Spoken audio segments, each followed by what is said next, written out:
and welcome to a brand new segment I wanted to try out called Thorn Battles. Still working on a name there. But basically, the idea is here that I'm going to take two big figures and pit them against each other. So this is one I was thinking about recently, and that is the Emperor of Mankind from Warhammer 40,000 versus Grandmaster Jedi Luke Skywalker, who's probably the fan favorite because everyone knows Star Wars. First of all, Warhammer 40,000 is a miniatures role-playing game that has evolved into much more than that over the years. But basically the core concept of the game is you get models, you paint them, and then you play a game with them that is very complex and involves a lot of rules, and usually adults who never grew up. I'm sorry, but it's true. I'm one of them. This war game has a fluff behind it, a history behind it that for story reasons, and there's lots and lots of novels out there. There's lots of extra stuff. There's Dawn of War, the computer game series. There's the Warhammer Fantasy, which is a fantasy version of Warhammer 40,000. It goes on and on. There's a big following out there. I'm surprised they haven't gotten into the movies more. So let me teach you who the Emperor of Mankind is. Basically, he was in the future. This is year 40,000, hence Warhammer 40,000. It's the 40,000th millennium of man. In this far-reaching future, there's one man who created super soldiers, or he himself was a super soldier, and he made space marines, or they were called Primarchs at the time. They were these giant humans that were just the best of everything. Thinking like Arnold Schwarzenegger mixed with Chuck Norris, mixed with Bruce Lee and Jackie Chan. Crazy. And so these guys, he goes to war, he unites mankind. Long story short, he gets betrayed. There's kind of a biblical element there, with like a Judas type thing, I don't know. He's betrayed, he's killed, he kills Horus, his War Master Horus betrays the Emperor. He kills Horus, but he's so mortally wounded, he has to live in this thing called the Golden Throne.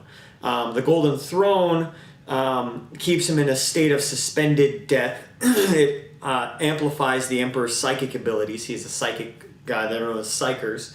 And they have to kill 1,000 people a day. What? 1,000 people a day have to be sacrificed to this machine that he lives in that keeps him alive.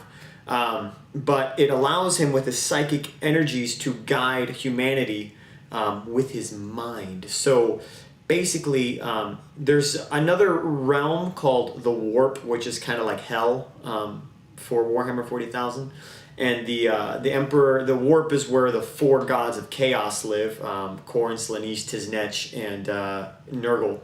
And these chaos gods, they have demons, they have hosts, and they war with humanity. And so the Emperor holds them at bay. He keeps them in, because he's so powerful psychically, he basically exists in the Warp as an entity with his mind. And he can guide ships through the warp, known as warp travel. Allows you to go much faster. Instead of like traveling through space, you hit like a warp hole, which is like a wormhole. It opens up, you go through, and you come out the other side much farther.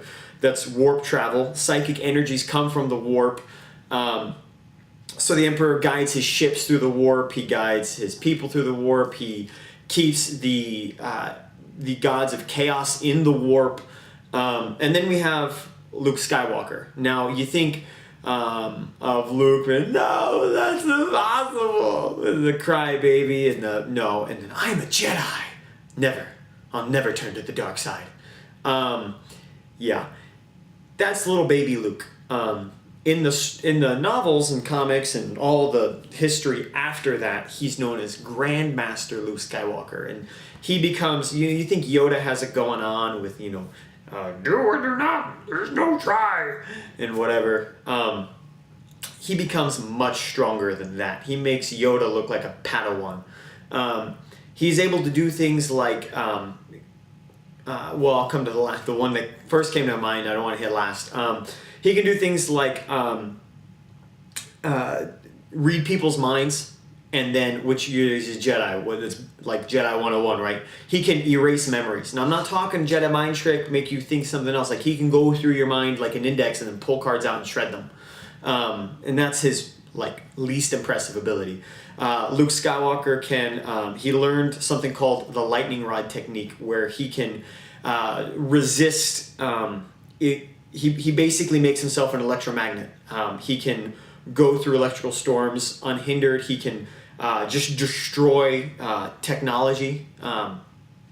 It can't touch him, it can't affect him, and he can destroy it. He can become the essence of immobility.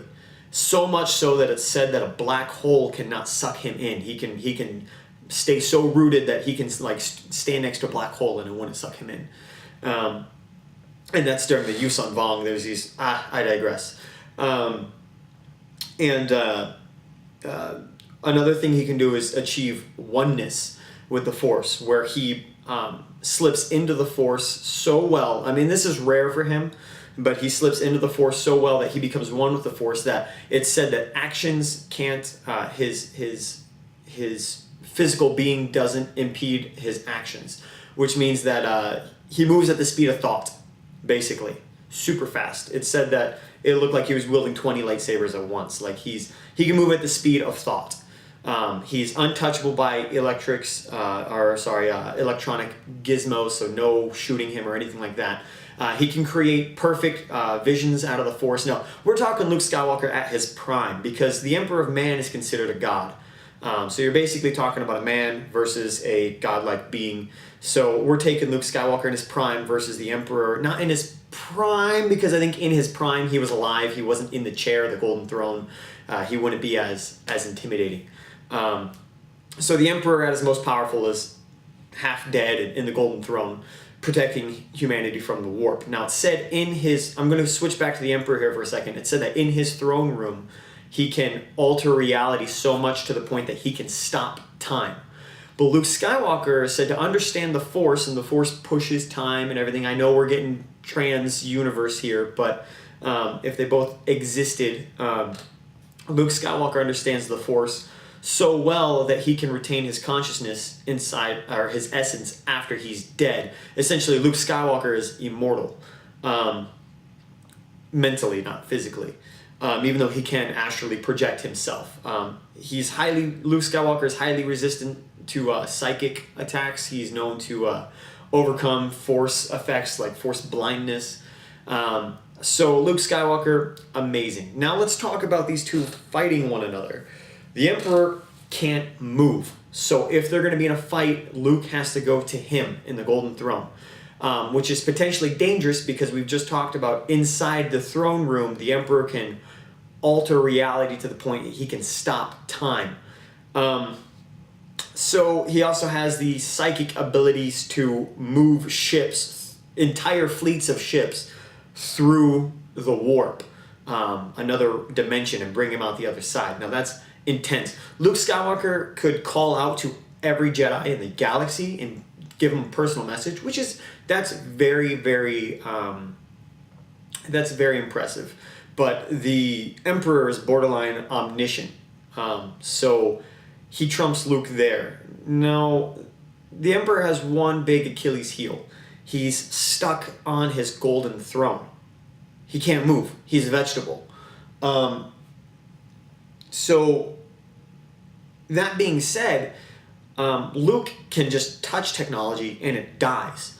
So the question is, when Luke gets into the throne room, what happens? Does the Emperor stop time, get into Luke's head, and just destroy his brain?